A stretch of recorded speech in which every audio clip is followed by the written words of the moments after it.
Rồi ok, hello anh em, chào mừng anh em quay trở lại kênh YouTube của Rock F2P và tựa game Rock Kingdom nha. Như vậy là Sapua đệ nhất anh em đã được cập nhật ở trong game rồi. Tung Sapua anh em ạ. Hôm trước thì mình đọc con này là Saper, nhưng mà hình như bây giờ tôi mới thấy là con này đọc là Sapua mới đúng. Ở đây là một vị tướng được kỳ vọng rất là nhiều nha, một vị tướng rally cung thủ nha anh em. Có lẽ là do cái thời kỳ thống trị của mấy con bộ binh mà dùng để đồn trú ấy nó quá là lâu rồi. Đấy, trước đấy chúng ta có là Zenobia này, về sau chúng ta có là Gogo này, và gần đây nhất thì chúng ta có là con Ieyasu đúng không? Gogo Ieyasu có thể nói là vị tướng đép thuần bộ binh mạnh nhất hiện tại các bạn, gần như là cân mọi thể loại rally luôn. Nên là khi mà con Sapua được ra mắt ấy, thì rất là nhiều anh em đang cực kỳ kỳ vọng vào bộ skill của vị tướng này. Trong video này chúng ta sẽ cùng xem những cái chiến báo test đầu tiên của Sapua khi mà được các bot ở trên thế giới mắc rất là sớm nha anh em.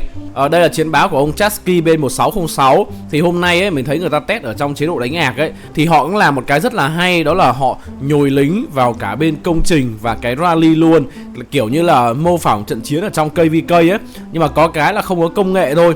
Thì cái chiến báo đầu tiên đó là con Gogo Ieyasu đánh với lại Sapua Acer nha. Và Sapua Acer để thua anh em ạ, 949.000 thương nặng cho cái rally cung. Trong khi đó thì bên đồn trú chỉ bị thương nặng có 840.000 thôi. Ui, rally cung mà cũng không có counter được con bộ binh này anh em ạ. Đây các bạn thấy này, thương nặng chênh lệch là 15.000 lính, có thể tới từ việc là nhồi đều hay không đều gì đó, nhưng mà chiến báo này có vẻ là cũng không khả quan khi dùng để mở bát cho cái rally cung anh em.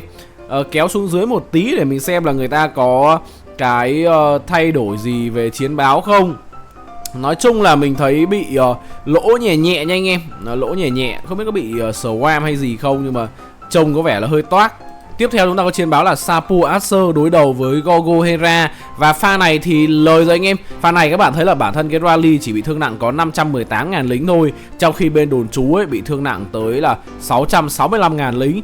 Tuy nhiên nếu mà anh em nhìn vào cái phía trên ấy, các bạn thấy là phía rally, phía tấn công ấy cũng bị thương nặng tổng lên tới là 824.000 lính nha. Điều này nó có thể tới từ cái việc ấy là con Hera nó sẽ gây sát thương đánh lan lên những cái con tướng mà nhồi vào cái rally nữa, nên là khiến cho cái con đồn trú này nó kiếm được nhiều thương nặng hơn.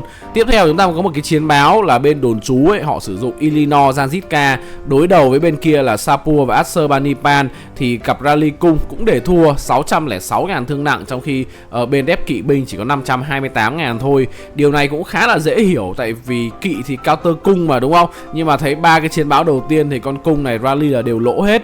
Ở chiến báo tiếp theo chúng ta có là Gogo đi chính, Ieyasu đi phụ đối đầu với Sapua Acer nha. Chiến báo này ấy, thì về phần tổng chúng ta có là 112% cho bên đép, và bên rally thì các bạn thấy là bị thương nặng tới 1.300.000 lính, trong khi bên đép thương nặng có 1.192.000 lính thôi. Thì tiếp tục là tới từ việc là con Ieyasu ấy nó có thể đánh lan trúng những con tướng mà nhồi vào rally. Ở cái phần 1 đấu 1 ấy thì các bạn thấy là bên đép bị thua nha, thương nặng 1.193 này, trong khi bên rally chỉ bị thương nặng là 1.129. Nhưng mà thật sự đây không phải là con số mà mình đã nghĩ đến. Mình đã nghĩ là phải là một cái gì đấy trao đổi rất là lời cho con Sapua, tại vì con Sapua nó có khả năng xóa khiên của cặp Gogo Ieyasu mà. A few moments later. Ok, chúng ta sẽ đến với những cái chiến báo tiếp theo. Nếu như mà ông Chasky á, ông ấy test theo kiểu là nhồi lính vào cả bên công trình, vào bên rally, thì ở đây Chisku ông ấy sẽ test với Mr. Hope thì không có nhồi lính nha anh em. Tức là chỉ mở rally và đồn trú 1,5 triệu lính, đánh 1,5 triệu lính thôi.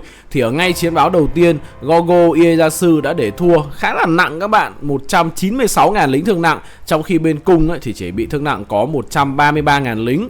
Vẫn là một cái cặp cung giống như ông Chasky test hồi nãy thôi, là Sapua kết hợp với Ashurbanipal. Ở cái chiến báo thứ hai chúng ta có là Gogo Heraclius đối đầu với bên kia là Sapua Ashurbanipal, thì bị lỗ gần như là gấp đôi các bạn. Gogo thương nặng là 229.000 lính này, trong khi đó con cung Sapua bị thương nặng có 119.000 lính thôi. Chưa kể là ở đây nhá, con đồn trú còn được nhồi thêm một đạo đấy, nên là cái số lượng lính của nó thì còn lớn hơn cả 1.500.000 lính. Có vẻ cái chiến báo trước ấy có một đạo nhồi lính vào con Gogo Hera, nên ở chiến báo tiếp theo thì người ta không nhồi lính nữa. Và con Gogo hồi nãy nhồi lính còn để thua, thì bây giờ không nhồi chắc chắn là bị thua nặng hơn rồi. 197.000 lính đối với bên Sapua Acer chỉ bị thương nặng có 109.000 lính. Một cặp key đép kỵ binh cũng rất là phổ biến thời gian gần đây là Illinois kết hợp với Heraclius, thì đép với lại Sapua Acer thì cũng để thua, nhưng mà trao đổi thì không có bị lỗ nhiều như là con Gogo nha anh em. Thương nặng 206.000 trong khi cũng kịp gây thương nặng cho Sapua là 165.000. Tuy nhiên thì vẫn tiếp tục là một chiến báo thắng lợi nữa dành cho cặp cung mới. Chiến báo tiếp theo thì là một cặp key dev mình nghĩ là không phổ biến lắm ở thời điểm hiện tại là Zanzitka Hera đối đầu với Sapua Acer. Vẫn tiếp tục là một thắng lợi cho cặp cung khi mà bên kỵ binh ấy thì bị thương nặng 222.000 lính, trong khi bên rally bị thương nặng có 159.000 lính thôi. Nhưng mà nhìn chung thì có vẻ là kỵ đép lại cặp cung này thì ngon hơn mấy con bộ binh khá là nhiều, khi mà cả Illinois và Zanzitka đều cho cái kết quả chiến báo nó tốt hơn. Chiến báo tiếp theo này thì hay này anh em. Hồi nãy thì chúng ta cho Sapua đi chính, Acer đi phụ ấy thì có thể dễ dàng giành chiến thắng trước cặp Gogo Ieyasu. Nhưng mà khi đổi ngược lại vị trí của hai con tướng ấy, Acer đi chính và Sapua đi phụ ấy, thì kết quả đảo ngược hoàn toàn các bạn, khi mà cặp đồn trú bộ binh ấy lại giành chiến thắng và chỉ bị thương nặng có 166.000 lính thôi, trong khi cặp cung ấy thì bị thương nặng tới là 189.000 lính. Nên là khi anh em mở rally bằng Sapua ấy thì nhớ cho Sapua đi chính và Acer đi phụ để có cái hiệu quả tốt nhất nha. Đối với cặp đồn trú Gogo Hera, khi mà gặp Acer chính Sapua phụ thì vẫn bị đánh bại khi mà bị thương nặng 188.000 lính, còn Acer và Sapua chỉ bị thương nặng là 142.000 lính. Nãy giờ mình chỉ thấy mỗi cặp Gogo kết hợp với Ieyasu ấy là chiến thắng được trong cái điều kiện là không nhồi lính thôi anh em. Và đó là tất cả những cái chiến báo mà mình thu thập được trong buổi sáng ngày hôm nay.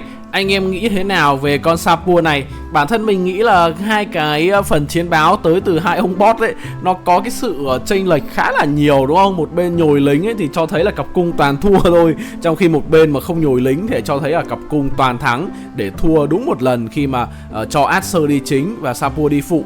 Thực tế thì mình nghĩ là cái chiến báo test ấy nó cũng chỉ phản ánh một phần sức mạnh của con tướng, khi mà thực tế thì bộ skill của Sapua ấy sẽ counter rất là mạnh mấy cái con mà có khiên, ví dụ như là Gogo này, rồi Ieyasu hoặc Hera. Tại vì cứ mỗi khi ấy, mà mục tiêu ít hơn 100 nộ thì cái skill 1 của Sapua sẽ khiến cho kẻ địch không thể nhận khiên trong 2 giây tiếp theo. Và với việc mà cho Sapua đi chính ấy, thì có thể là cái chu kỳ ra skill của vị tướng này nó sẽ ra sớm hơn và khiến cho kẻ địch liên tục không nhận được cái hiệu ứng khiên, thì có thể sẽ giúp cho cặp rally cung này có lời. Hiện tại thì mình cũng chưa thấy có chiến báo đánh đồng của vị tướng này anh em ạ. Quan điểm của mình thì chắc là con này đánh đồng cũng được, với cái mức skill tầm như là mắc chiêu 1 này đúng không, mắc chiêu 2 lấy chỉ số tốc độ hành quân, chiêu 3 cũng là một chiêu mắc để đánh đồng được, còn chiêu 4 là chiêu rally rồi thì anh em có thể bỏ qua. Ngoài ra thì những chiến báo ngày hôm nay ấy, người ta cũng chỉ test đó là Sapua kết hợp với lại Acer thôi, tại đây là hai con tướng rally.